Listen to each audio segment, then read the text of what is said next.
dedicated to eastern and southern Kentucky. This is WYMT Mountain News First at 4.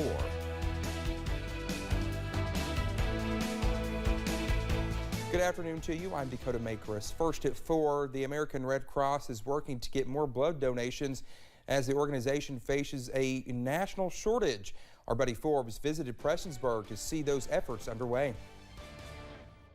American Red Cross rolled up to the Mountain Arts Center today, asking people in the community to roll up their sleeves, all in an effort to battle the nationwide blood crisis. Community members filled the MAC throughout the day, each hoping to fill a need during the Prestonsburg Community Blood Drive. The American Red Cross partnered with the city of Prestonsburg to bring its blood center to the people during National Blood Donor Month, saying there has never been a better time to give, as blood banks across the nation are seeing a shortage of donations. Since the beginning of COVID, over the past 2 years, we've seen a 10% drop in the number of people donating blood, and that has impacted the supply of blood across the country. Red Cross representatives say they saw a good turnout today, and they are proud to see so many people pouring out to get the blood flowing for those in need. In Prestonsburg, Buddy Forbes, WYMT Mountain News. Well, now, if you are not able to be part of the blood drive, organizers say there are still ways to give. You can hear more about that coming up tonight at 6. Pikeville's Veterans of Foreign Wars post number 3769 has dedicated a lot of time and effort to help better their community. Well, helping not only veterans and their families, but also working to improve local animal shelters and those impacted in the Western Kentucky tornadoes. One of their most recent developments is on the jet at the Pikeville Veterans Memorial Park. The park was funded by the community for the community and its veterans as a way to say thanks for their service both abroad and here at home.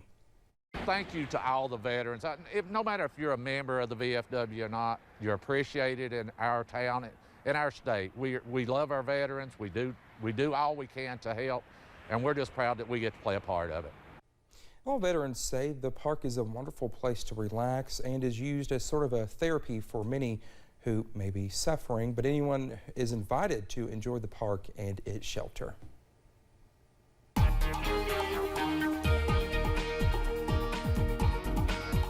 Well, our above average temperatures continue through the daytime hours today, but not for much longer. We're actually even seeing a few showers out there this afternoon. London Corbin Airport camera, not too many showers here, but you do see some of those low clouds there in the distance. Still keeping an eye on the potential for those showers pushing in. Mount Vernon on up I-75 a little bit. Actually, seeing a little bit of sunshine. We've seen a little bit of sunshine around the area throughout the day today, and we're going to continue to see that as we head through the evening hours. We're still above normal, upper 40s and low 50s around the region this afternoon, but things are going to be changing in a hurry. You see our big weather system, big in quotation marks, not a whole lot going on, but a few showers as we head down into portions of far southeast Kentucky and working into the Big Sandy now as well. Not a ton of rain, but still keeping an eye on it. Keep that WYMT weather app handy. In fact, go ahead and download it as we get ready for the weekend, because it's looking more and more like we're going to see some active weather come Saturday and Saturday night and lingering on into Sunday as well. But for tonight, we stay quiet and cloudy. Those lows in the low 30s. I'll have the latest thinking on this weekend if we could see some of that wintry mess coming up in just a few minutes. Dakota? All right, Evan, thank you. Well, the U.S. Supreme Court has blocked President Joe Biden's nationwide vaccine and testing mandate for large businesses. Now, but will it allow a vaccine mandate for certain healthcare workers to take effect?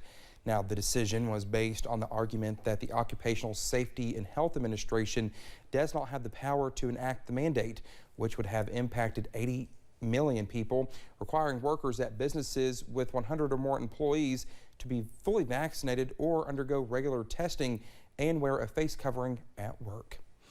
Many Americans are struggling to find resources in the ongoing fight against the Omicron variant. Finding at-home test kits still resembles a scavenger hunt in many places, even as states continue to ramp up testing capacity, all while lines at many official testing sites are stretching into multi-hour waiting periods. On top of testing troubles, hospitals across the country are struggling to deal with the surge, a problem officials warn is likely not going to go away anytime soon. The sudden and steep rise in cases due to Omicron is resulting in unprecedented daily case counts, sickness, absenteeism, and strains on our healthcare system. Nationwide, nearly 3 million tests are being given every day, and more than 1/4 are coming back positive. Hospitalizations from COVID are up 33% in the last week, and deaths are up 40%. New federal data show consumer prices soared over the last year. Gas prices are up nearly 50%, and prices for all types of groceries also went up. Shoppers are also finding empty shelves at some stores, reminiscent of the early days of the pandemic. Scott McFarland has the story. Up and down the aisles of this Whole Foods outside San Francisco. A lot of produce was just out. Like the green onions gone, like the apples I was looking for weren't there. To this ShopRite in New Jersey. Some of the water was missing last time, some of the cereals were missing. Shoppers across the country are being met with empty shelves. This is actually the third store I've been to tonight trying to find some pasta. And sticker shock. Prices are off the charts for a middle-class family to eat. Last month, it was $5, half a gallon orange juice. This month, $10 for a half a gallon, but only one type. A new report from the Bureau of Labor Statistics found the price of ground beef jumped 13% over the last year. Fresh fruits nearly 8%, eggs 11%. In addition to the sticker shock, shoppers across the country are complaining of supply chain shortages, sharing images on social media of empty shelves at grocery stores. Experts say the shortage is a perfect storm. Severe winter weather mixed with supply chain issues and a rise in COVID cases keeping workers out sick amid ongoing staffing shortages. The nation's truckers tell CBS News they're operating with 80,000 fewer drivers than needed. This problem with some empty shelves in some stores, is that going away anytime soon? Well, it's gonna be several weeks before we see relief. Doug Baker is with the Food Industry Association that works with grocery stores. According to his group, consumer demand for groceries jumped 50% at the start of the pandemic and has not slowed as many people continue to cook and eat most meals at home. Their recent survey found about half of shoppers say they've noticed some products not available at their grocery stores. It's sort of like playing whack-a-mole. If you don't see it today, you'll probably see it tomorrow. So we don't really know what the next local item shortage is going to be?